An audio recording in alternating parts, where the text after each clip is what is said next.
Hi guys, good morning, and of course, welcome to a brand new Malaysia. Today is the first day after our dear Tun was sworn in as our new Prime Minister. We have the arrival of a new Ferrari. This is the Ferrari Portofino, and I'm gonna bring you have a look. All right. Now, as usual, there are a lot of people surrounding the car after its launch, and of course, I'm trying to rotate my camera again. Now, the Portofino is a convertible GT car. So what's a convertible GT car? You guys know I have a 6 Series convertible, right? So this is essentially the same formula, okay? 4-seater capacity, but the 2 rear seats are more for kids, more for you putting your luggages and all that. The reason why they don't make the rear seats fully comfortable for an adult is because it will ruin how the car looks. Okay, if you look at the 2 Series coupe, you will see that there is a very tall roof line towards the back. If you look at a 4 Series coupe, you will notice that there is a tall roof line at the back. But then when you look at a 6 Series, it has a very slim roof line at the back. That is the reason why a lot of these cars, they rather give up the rear seats for optimal capacity for adults and to keep the design of the car.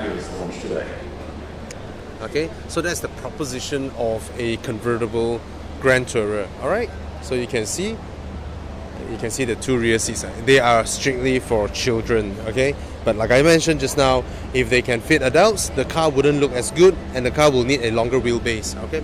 Now this completely replaces the California or the California T, which I think the California is not a very good looking car. California T is way better looking, but at least it's an improvement. But this is a big improvement in my opinion, and a bit less controversial when it comes to its styling.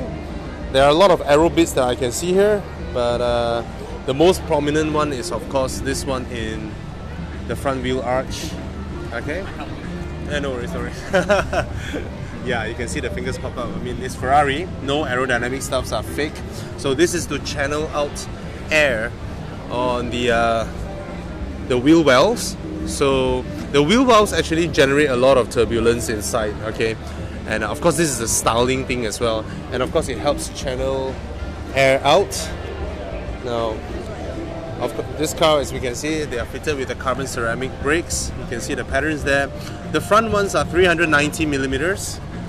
And of course, it's an Italian car. It will be shotted in none other than Pirellis. Okay, the Italians are as proud as the Germans when it comes to using their own products. But the Germans are more pragmatic. A lot of them using Hankooks now. Now, there you go. There's the carbon ceramic disc brakes. Usual Ferrari stuffs here. 20-inch, 245/35. Not too aggressive. And these are good for soundproofing. See, these materials. They are good for soundproofing, but they are not very lasting. Let's look at the front. Like I mentioned just now, the front styling is way less controversial now. You ask the children to draw a Ferrari, they'll come up with this design. It's very acceptable, not crazy or super daring. Let's have a look. There are 2 outlets over at the bonnet. I'm not sure whether they are real, but it's a Ferrari. Of course they are real. I guess so. I like to guess so.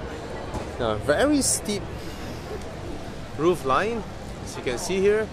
Again, like I mentioned, style is its most important thing here. Okay, the car has to look good. One feature that I really like is this curvature. Look at that. That is reminiscent of the Mercedes Pagoda, the SL Pagoda, right? And it gives you an impression of a speedster kind of car. Most convertibles, they are flat. And then when you have a speedster, you will have 2 humps at the back. But this guy, they sort of merge these 2 things. Bro, can you... Fuck. This guy's talking his phone on the stage. Yeah, right next to us. On his phone. Anyway, look at the curvature. Right, so there's a mixture of speedster and a convertible, sort of flat, which looks really good. And I like the tail lamps. When they light up, is a ring. That is very good looking as well. Real tailpipes, no longer like the first California. They have one fake tailpipe in the first California. This looks pretty good. Yeah, a lot of people are hogging. Anyway, the interior is usual Ferrari design. So you have the center arch where that they now use button operated. So it's just 3 buttons, you know, drive, reverse, and that's how it is. There's no lighting here. Pretty poor lighting. And so yeah, what's the horsepower like? 591 horsepower, 760 newton meters of torque. This is the same engine as the one in the 488 GTB. So it's a 3.9 liter twin turbo V8 with a lot of technology in, and then they say no turbo lag. Well, it's a turbocharged car. There will be that little bit of turbo lag there, but of course this is very well done. Their turbocharged cars are very well done when it comes to eliminating turbo lag. Okay, so Ferrari calls it the world's fastest or most powerful convertible. I'm not really sure about that because you have Koenigseggs, and every single Koenigsegg is a convertible. But of course, they don't fold their roof. You have to manually remove the roof. So if they call it the world's most powerful mechanical convertible car, maybe maybe.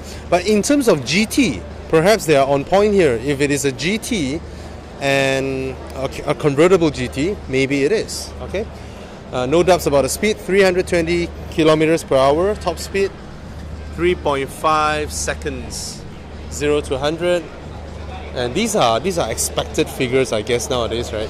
It's a Ferrari. You cannot expect it to produce anything less from there. Okay, I saw someone pop the hood. I'll be happy if they open it. Lighting is poor here. Usual nice Ferrari leather. Usual Ferrari build quality. I mean, they use nice materials. Yeah. I think the fit and finish is better than the previous ones, the California Tees and the lights. They have a new 10-inch sort of infotainment screen, and yeah.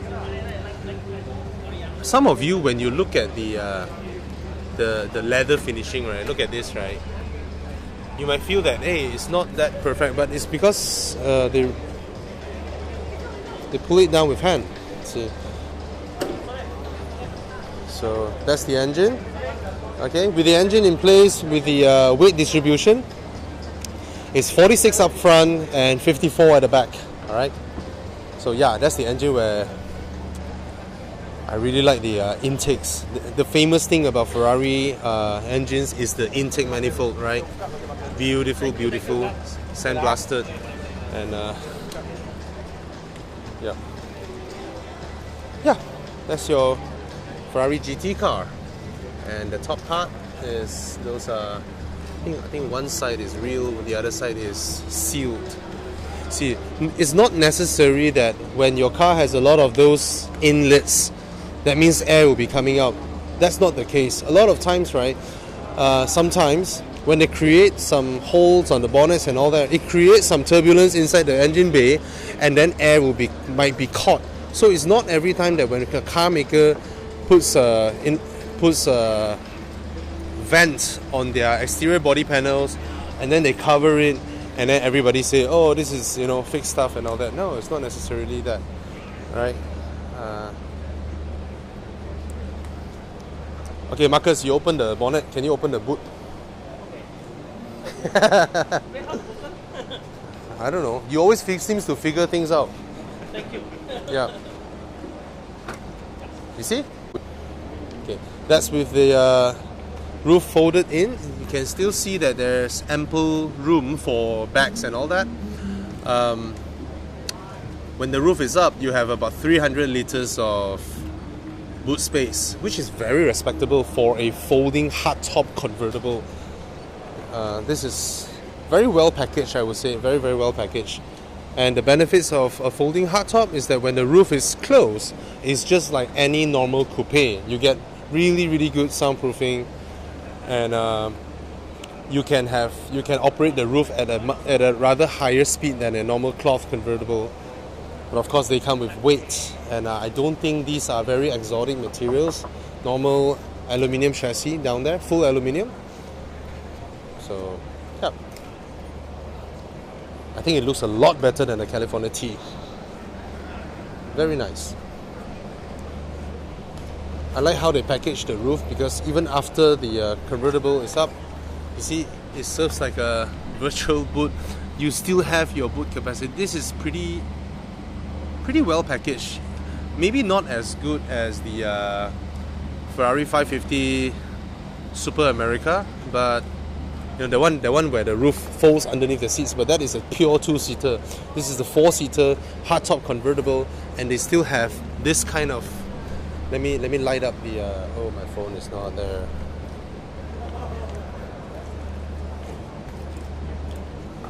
Bing, can you help me flashlight the? Turn on your flash. No, your torchlight. Huawei. Yay! So a bit lah. So respectable boot space even after the hardtop is up. Bing also drives a hardtop convertible. And she will upgrade to this from a Miata. Alright, yeah, so there you have it. This is the new Ferrari Portofino. Very powerful, very good looking, very Ferrari. What's the price? It's not expensive, 948,000 before tax. So, oh yeah, the last thing. A lot of you, when you buy cars, right, you tend to look at those, you know, really high performance ones, and then you don't really use it. But cars like this, right, with a, you know, 2+2 seating position, with a good boot, and then a convertible hardtop, it is the kind of supercar where you get to use very, very often, compared to, you know, those Speciale or the Stradale, those types. Okay, of course those give you the bragging rights when you're on track, but how many people are always on track, right? So these to me are very, very practical supercars, and they make sense. Yeah, cheers. That's about it.